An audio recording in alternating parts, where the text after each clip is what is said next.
Estás viendo Canal América, televisión dominicana para el mundo.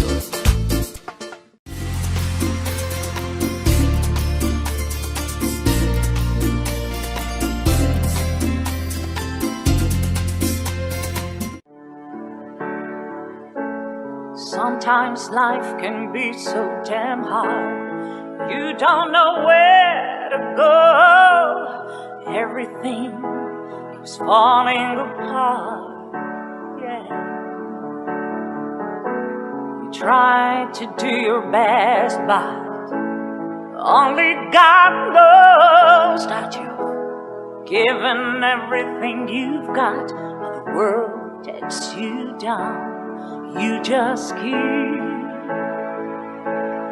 moving on. Let your fears. Welcome to A Time for Truth show. I'm your host, Dr. Bernard Fialkoff, and it's a pleasure to have you back with us again today. And many of you have been asking, how do I get the previous shows? It's very simple. You go on YouTube, A Time for Truth show, and click subscribe. So again, YouTube, A Time for Truth show, and click subscribe, and then you can see all the past segments. Today we're going to talk about something very important. Those incidents and situations in our lives, in our world, that change the course of our history, of individuals' lives, and how to learn from them and how to grow from them and how to go in a different direction. Today, we're very lucky and honored to have with us as our guest a Vietnam War veteran, Officer Manuel Rodriguez, who was born in Manhattan and was raised in Fort Apache of the South Bronx, where he attended Monroe High School. Manny enlisted at the U.S. Army Southern Boulevard, 163rd Street, Bronx Army Headquarters, with a strong purpose to fight in the protection of freedom. His basic training was at Fort Polk, Louisiana, and Fort Rocker, where his affinity for helicopters got him on board the UH-34D copter in Vietnam as gunner and then crew chief. For his bravery and service to our country, Rodriguez was decorated with various National Defense Vietnam Campaign medals. There you see him on the lower left with the NLOA.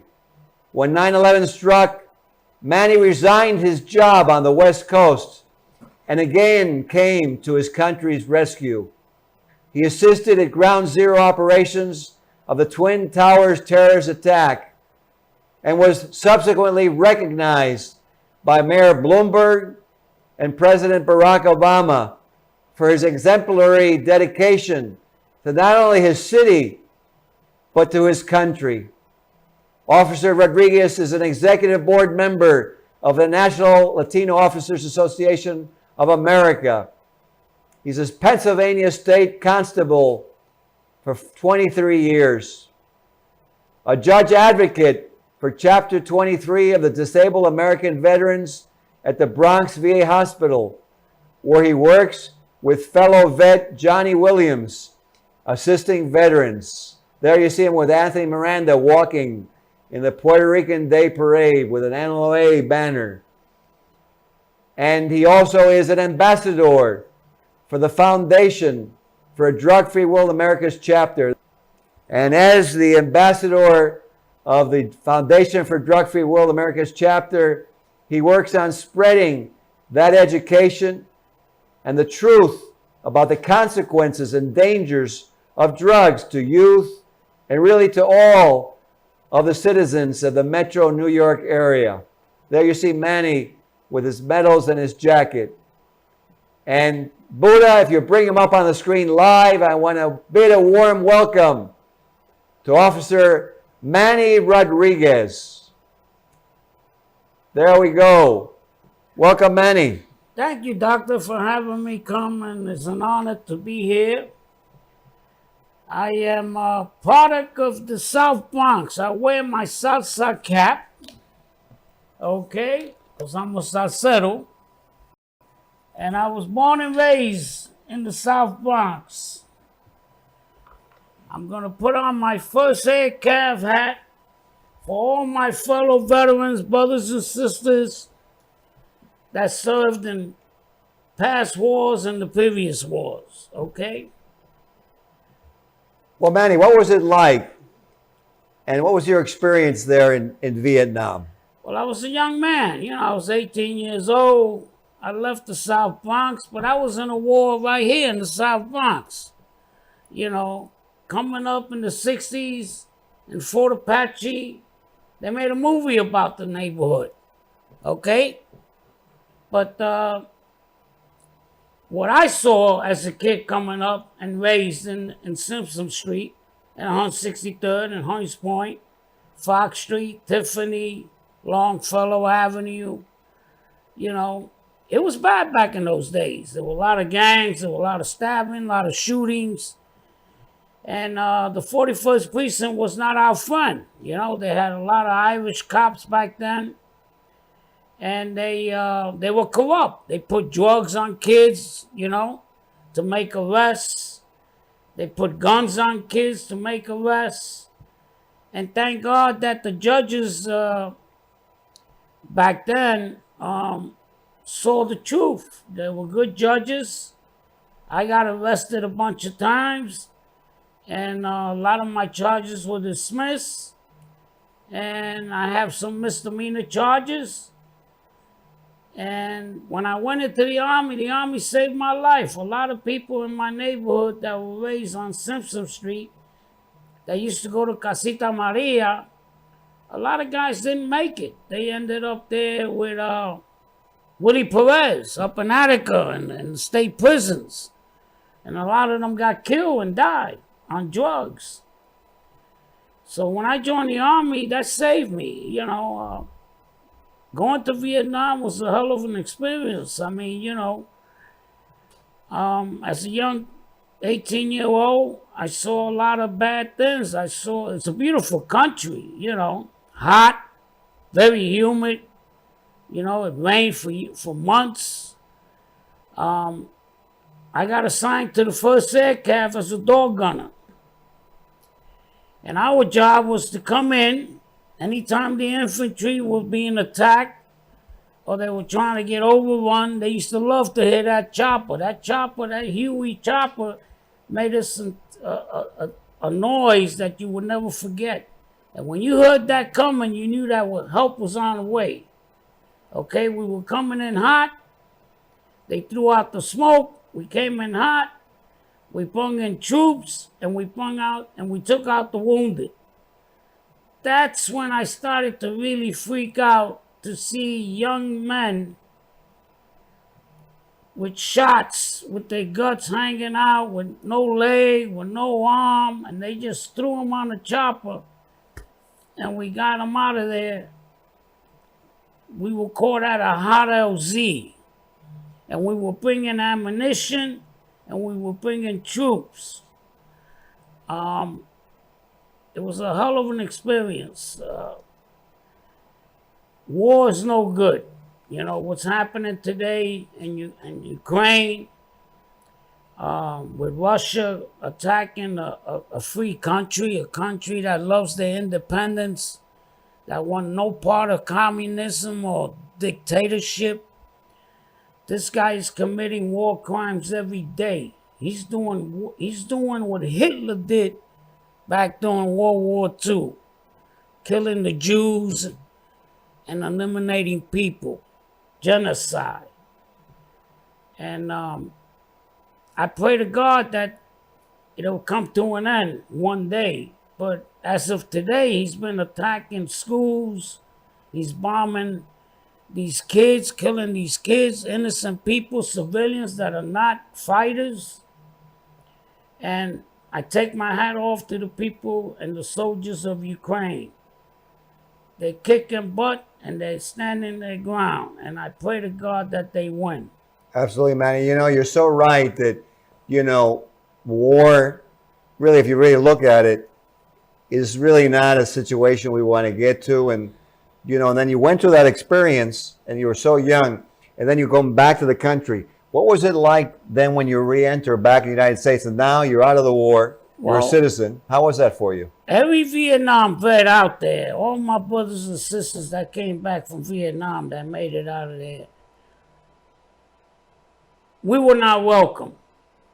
We came home, they didn't have no parade for us, they didn't care about it. They used to call us baby killers, They used to look down on us. We were not supported by the people here in this country. We went over there to do a job, to defend to knock out communism and free those people. And when we came home, we didn't have no recognition, I came home, I had a drug problem. Mm-hmm. I went through the nightmares. I went through some very, very bad experience coming home. I went into the VA hospital. They had me on 1,000 milligrams of Thorazine. I was on 100 milligrams of methadone.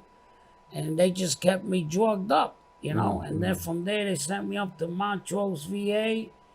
I went through my PTSD. Every time I see that movie, Who Flew Over the Cuckoo's Nest, it reminds me of me because they had me, they used to force pills down my throat, Thank God I detoxed. I went into the program and I got clean. I got 38 years sober and drug-free. I got off the methadone. The methadone program was harder for me to get off 100 milligrams than kicking a heroin habit. Because that attacks your bones and everything. And I couldn't sleep. They had to give me sleeping pills,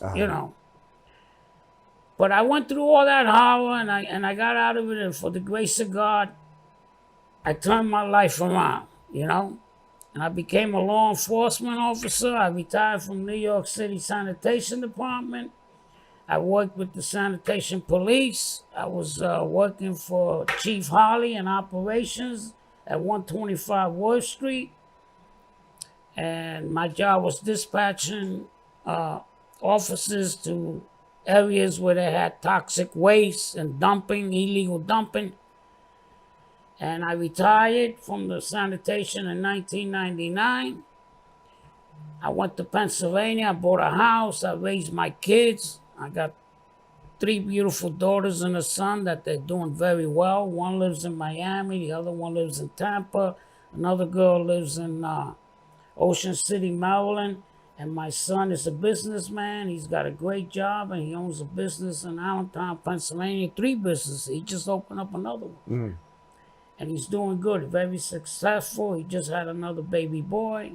I got a bunch of grandkids. Well, congratulations, Manny. Yeah, and I go around visiting them, driving down to Tampa and visiting my grandkids. What's the beautiful thing? Let me ask you a question. Right. So with that experience, is that why you're so strong about your role with Drug-Free World and educating kids nowadays? Yes, when I met Dr. Bernard and he introduced me to Drug-Free World, we started going out and mentoring the kids in schools.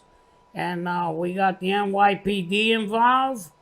We got the judges involved. Judge Fernando Tapia introduced us to Judge Torres at the criminal courthouse. And we reached out to these kids. For me, as a former drug addict and a recovering addict, drugs is no good, period. It ruins your life. And now they got some drug out there called fentanyl that's killing people. Right. Knocking people out. And they legalized marijuana. I don't smoke marijuana no more, but marijuana will lead you to other drugs, to cocaine and heroin and fentanyl. Right. And it's been happening. It's happening now to these young kids. So we got to save these kids. And from my experience, it ruined my life. I turned my life around for the grace of God, and I'm doing good today. You know, I wake up every morning. I don't have no pain. I don't have no drug run that I need to go and drink or do something. And drug-free world, I participate in all their functions when I have time. I go and I teach and I just let these kids know my experience. That being in a gang, killing and shooting and carrying a gun, it's illegal. I mean, you know, you're out there killing innocent people. It's happening today. Every day you look at the news and people getting shot on the subway, people getting robbed. Absolutely. You know, that's what you're bringing out is so important because I know Right. Mayor Adams has been combating this because the subway system has gotten out of control. And one of the things that we're trying to do with drug education is that 90% of these shootings, that shooter is on some kind of drug. So, you know, it's going to be a good thing to try and get this education into the city, into all cities, really. I mean, I can see what you're saying because that way we make our subways safe and, you know, make the city safe, get some education. Because like you said, I don't see how a kid can tell right from wrong, or really anybody, when they're drugged up. They don't have an idea. They think it's a video game. And I supported Eric Adams from day one. Eric Adams, I go back with Eric Adams for about 30 years, and he's a great man, and he's trying to do the best he can, but his hands are tied with the politicians, you know, and these judges and these new laws that they pass. I mean, you get a guy that gets busted with a gun and shoots somebody, he goes to jail, and in 2-3 days, he's back out on the street. Yeah. Well, you know, it's funny Yeah. because the previous show we had, Manny, was actually on criminal reform in the prison system. That probably would be good to disseminate more about this Criminon program. But you know, I wanted to ask you because there's so many topics that you could cover. So here you come back from the war, you go back and you reintegrate, you have your family, and then 9/11 hits. What did you feel about that? Well, when 9/11 hit, I was working for the Federal Reserve Bank. I was driving tractor trailer, an 18-wheeler loaded with gold and money, currency. I used to transport currency all over the country. I remember I was in Nashville, Tennessee with the Federal Bank, and I remember they banged on the door, woke us up and told us to bring the trucks in, and they locked us in there with these big steel doors. And it was a TV, and I thought it was a movie. I said, no, that's not happening. When the second plane hit the Trade Center, and I said, oh my God, we're being attacked, you know? So right away, I told my dispatcher that I'm gonna go back to New York because I called my union. And my union president, Tommy Gasualdi, of Local 282, told me, Manny, get back to New York. We need you. We put you to work at Ground Zero. And I came back. I took a ride with another truck that was headed back to New York City, that was headed up to Bear Mountain to the Federal Reserve. They got a bank up there in Bear Mountain. It's in the base there. It's like a secret places like in the mountain. And I took a ride with the truck that was going there, and he dropped me off in New York City, and I ended up spending a year down there at Ground Zero. And to me, that was a war. That was a war scene. It looked like a bomb crater. I remember. You know? Yeah, I was down there. Yeah. And I remember one of the chaplains coming up to me, he tapped me on my shoulder, and he said, hey, kid, how you handling this? I said, I've been to this theater before. This is not new to me. This is like a bomb crater. 3,000 people died, you know? And I was driving this big truck called a Uke. It's like one of those big trucks you see in the coal mines and, you know, Right. a Uke. And they would load me up, and I would go up to Liberty Street, unload, I'd drop everything there. Body parts, arms, legs, the firemen would dig through and grab everything that they needed to grab. And then they reload the truck, and we take it to the barge, and we dump it in the barge, and then we go out to Staten Island. And then they'll go through it again over there looking for body parts and stuff. And Horrible time. a bad time, but I stuck it out. I did a year down there, and I got diagnosed by Mount Sinai Hospital with upper respiratory infection. That's why I speak the way I speak. So they every year I go for the physical. They check me out to make sure I don't have cancer. And when they opened the museum, I got a phone call from the Secret Service. And I said, oh, my Lord, what's this? Did I do something? I get in trouble? And the guy asked me for my date of birth, my social security number, and everything. I gave him all that information. He said, well, we want you. You're going to be a speaker at the museum, and you're going to be with the president. President Barack Obama be there. So a kid from the South Bronx and a veteran to get a picture with President Obama and his wife was amazing, you know. Sure. I came a long way, from the South Bronx, hanging out with the president. He's a great guy, great guy. I mean, to me, he was beautiful, you know. Very nice. Yeah. Well, you deserve it because you're always working for humanity. Right. And, you're trying to get other people to realize so they don't go through what you went through. And I see also on top of all this, you have a role with the veterans. You're what's called a judge advocate, right? What is that? I'm a judge advocate for and you're working, I don't want to miss, right. even also acknowledging him because you and he work a lot together. Johnny Williams, right? Yeah, me and Johnny Williams. Johnny Williams has a program called Helps on the Way. And you can Google it or you can go online and get him. Johnny Williams. We'll have to have him on the show. Yeah. Helps on the Way. And we help veterans. I have a girl right now. Her name is Melody Baker. Mm-hmm. And she's in a shelter on Franklin Avenue in the Bronx. It used to be an old armory by Morris High School. And I brought her up all the way from Washington, D.C. She was living at Union Station. Right outside, I got a tent city, and she was in a wheelchair, and she was riding around. So I got off the bus, because I drive a bus now, and I took a bunch of people down there to the Capitol, and I walked up to her, and I said, listen, you was in the military, right? She said, yeah, I was in the 82nd Airborne. I said, oh, my God. And then I said, she got this wheelchair that's got all kind of controls, like a $14,000 wheelchair that the VA gave her. She's 100%, and she's homeless. And I said, what are you doing here? So I paid a ticket for her, round trip, one way, on Amtrak. I got her on Amtrak, and I got her up to the Bronx VA. And now they got her in a shelter, and we're still trying. I'm working with Amanda, the city councilwoman of the Bronx, and she's trying to get her into housing because she qualifies for housing. Right. So we're trying to get her an apartment or in those homes that they built at the Bronx VA to see if we can get her there and get a home.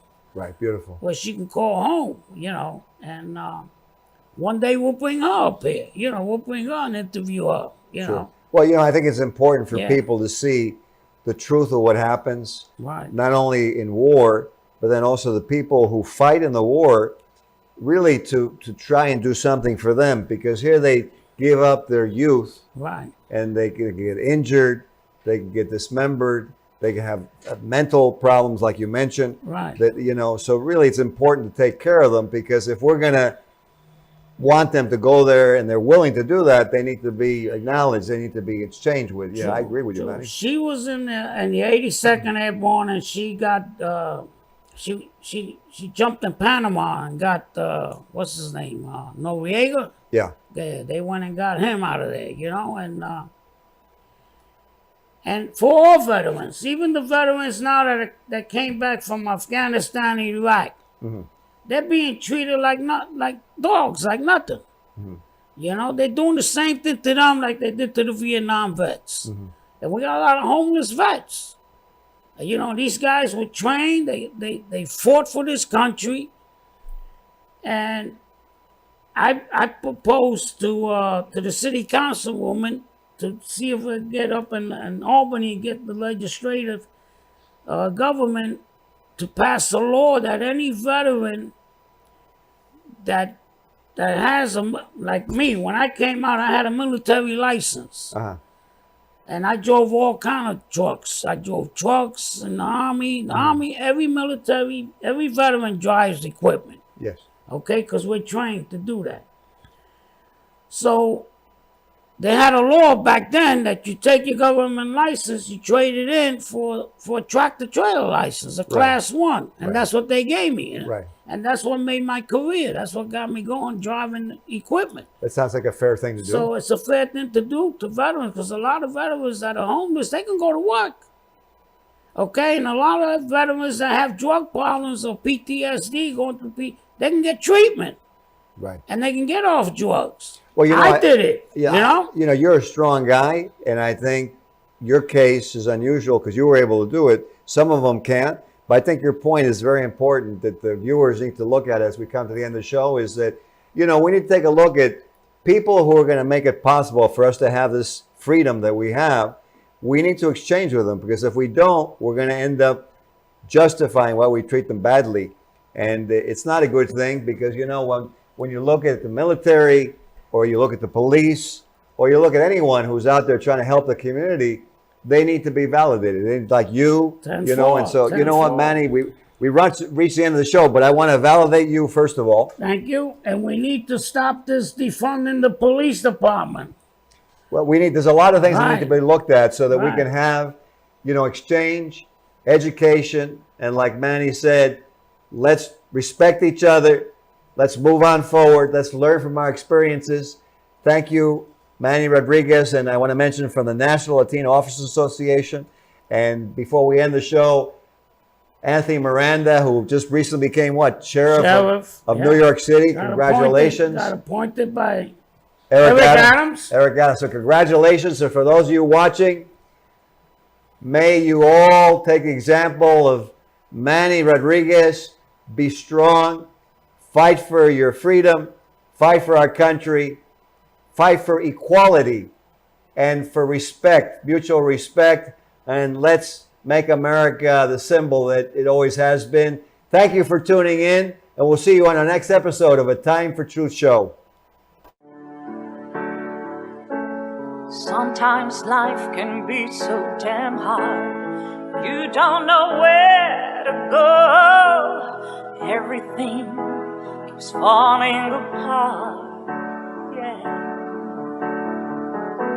You try to do your best, but only God knows that you've given everything you've got, but the world takes you down. You just keep moving on. Let your feet